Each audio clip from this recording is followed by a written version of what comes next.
नमस्कार मंडळी, welcome back to my channel a girl with curls. मी साक्षी आणि आज मी तुमच्यासोबत शेअर करते काही अशा मस्ट हॅव गोष्टी ज्या हॉस्टेल गर्ल्सकडे असायलाच हव्यात.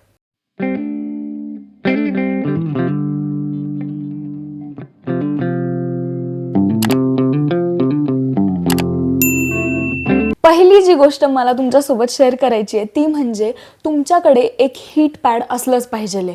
मी जे वापरते ते फ्लेमिंगोचं ऑर्थोपेडिक हीटिंग पॅड आहे. ऑटोमॅटिक हीटिंग पॅड आहे, कारण हॉस्टेलमध्ये सततच गरम पाणी येईल ह्याचा काहीच कधीच नेम नसतो. हीटिंग पॅड का असलं पाहिजे ह्याची माझ्याकडे तरी असंख्य कारणं आहेत. मला म्हणजे मी ज्या एरियामध्ये आहे, हॉस्टेल माझं ज्या एरियामध्ये आहे तिथे खूप जास्त थंडी असते. त्यामुळे थंडीने जेव्हा खूपच त्रास व्हायला लागतो तेव्हा मला ते खूप उपयोगी पडलं आहे. कधी कधी माझं खूप दुखायला लागलं आहे दिवसभर बसून बसून कंबर वगैरे, तेव्हा ते मला उपयोगी पडलं आहे. आणि पिरियड्समध्ये तर हीटिंग पॅड आपला बेस्ट फ्रेंड असतो. सो एक तरी छोटं का असेना पण ऑटोमॅटिक हीटिंग पॅड तुमच्याकडे असायलाच हवं. दुसरी जी गोष्ट मला तुमच्यासोबत शेअर करायची आहे ती म्हणजे एक एक्स्ट्रा वॉटर बॉटल. मी एक फनी किस्सा शेअर करते. माझा घसा खूप बसला होता आणि मी गरम पाणी केलं. माझ्या कधीच लक्षात आलं नाही की प्लॅस्टिकच्या बॉटलमध्ये एकदम कडक गरम पाणी टाकल्यावर तिचं काय होईल. काय नाही झालं, ती अशी सरळ होती आणि ती नंतर अशी अशी अशी अशी झाली आणि पाणी पण वाया गेलं, बॉटल पण वाया गेली. आणि नंतर एक 15-20 दिवस माझ्याकडे बॉटलच नव्हती. एवढीशी बॉटल होती. नंतर मला फ्रेंड्सकडनं बॉरो करायला लागली. हे असं काही अनफॉर्च्युनेट तुमच्यासोबत होऊ नये म्हणून प्लीज एखादी एक्स्ट्रा बॉटल तुमच्यासोबत असू द्या. स्टीलची असेल तर जास्त बरं राहील. तिसरी जी गोष्ट आहे ती म्हणजे लॉन्ड्री बॅग. हॉस्टेलर्सला वीकेंड सोडून कधी आयुष्यात वेळ मिळत नाही कपडे धुवायचा. नॉट गन लाय, कधी कधी म्हणजे रेअरली 1-2 वेळेस असं झालं आहे आत्तापर्यंत की माझे कपडे 3-3 दिवस बादलीत पडून आहेत. तिथे ते पडून राहण्यापेक्षा एक वेळ त्या लॉन्ड्री बॅगमध्ये पडून राहिले तर जास्त बरं राहील. सो प्लीज एक लॉन्ड्री बॅग स्वतःजवळ कायम ठेवा. चौथी जी गोष्ट आहे ती म्हणजे एक छोटूसा हँड मिरर. आय नो तुम्हाला हे ऐकून जरा ऑड वाटेल की अरे ही हँड मिरर ठेवायला का सांगते मस्ट हॅवमध्ये. पण असं बऱ्याचदा होतं की कॉलेज फेस्ट वगैरे असतात आणि मी क्लासिकल डान्सर आहे, सो मला लागतोच.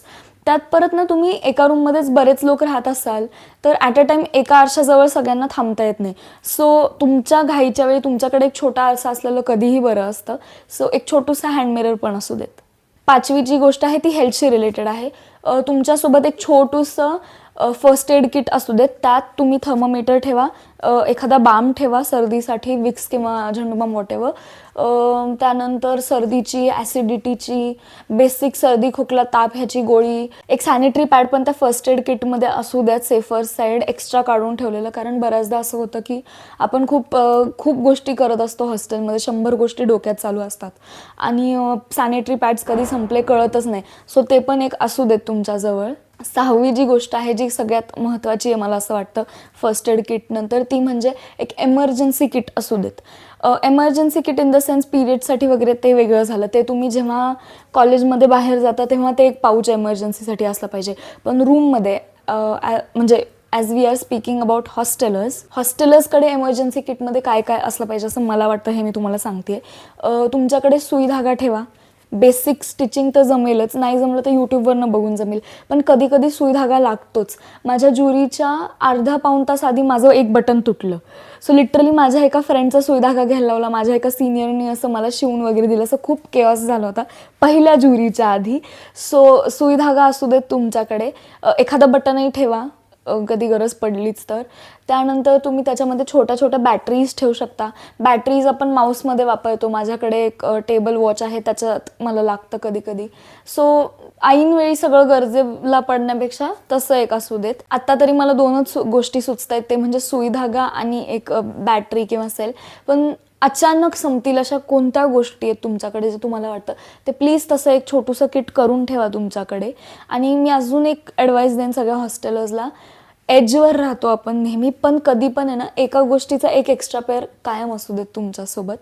एस्पेशली जर तुमचं हॉस्टेल माझ्यासारखं सिटीपासून खूप लांब असेल मग तर खूप प्रॉब्लेम होतो कधी कधी.